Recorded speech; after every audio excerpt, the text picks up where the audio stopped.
জুলাই ঘোষণাপত্র নিয়ে অন্তর্বর্তী সরকারের উদ্যোগে সর্বদলীয় বৈঠকে নেতৃত্ব দেন প্রধান উপদেষ্টা ডক্টর মোহাম্মদ ইউনূস। সঙ্গে ছিলেন ৩ উপদেষ্টা ও প্রেস সচিব। রাজধানীর ফরেন সার্ভিস একাডেমিতে এই বৈঠকে অংশ নেয় বিএনপি, জামায়াতে ইসলাম সহ বিভিন্ন রাজনৈতিক দলের নেতারা। সূচনা বক্তব্যে প্রধান উপদেষ্টা সকলকে ঐক্যবদ্ধ থাকার আহ্বান জানান। সরকারের জন্ম হয়েছে ঐক্যের মাঝখানে, ঐক্যর দ্বারা এটা সৃষ্টি। যখন আমরা নিজেরা নিজেরা কাজ করি, ওটা হঠাৎ দেখি একা পড়ে গেছে, আশেপাশে কেউ নাই আপনারা, তখন একটু দুর্বল মনে করি।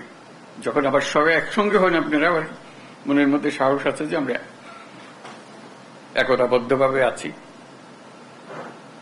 একতাতেই আমাদের জন্ম, একতাতেই আমাদের শক্তি। সরকার ও দেশের মানুষের মধ্যে যে ঐক্য আছে তা জনগণের কাছে প্রকাশের আহ্বানও জানান ডক্টর ইউনূস। আমরা একতাবদ্ধভাবে আছি এবং কিভাবে সেই একতাকে মানুষের সামনে প্রকাশ করব, এই 5ই অগাস্টকে রিক্রিয়েট করব, সেটি এখন আলাপের বিষয়বস্তু হবে। ধন্যবাদ আপনাদের সবাইকে আসার জন্য। এই যে বললো, আসার প্রক্রিয়ার মধ্যে যেহেতু তাড়াহুড়োর মধ্যে করতে হচ্ছিল, একটু এলোমেলো হয়ে গেছে, সেটার জন্য। প্রথম সারির রাজনৈতিক দলগুলো অংশ নিলেও সর্বদলীয় বৈঠকে অংশ নেয়নি লিবারেল ডেমোক্রেটিক পার্টি এবং বাংলাদেশ কমিউনিস্ট পার্টি। বলে নাই যে তুমি। মোহাম্মদ সাকিব, দেশ টিভি, ঢাকা।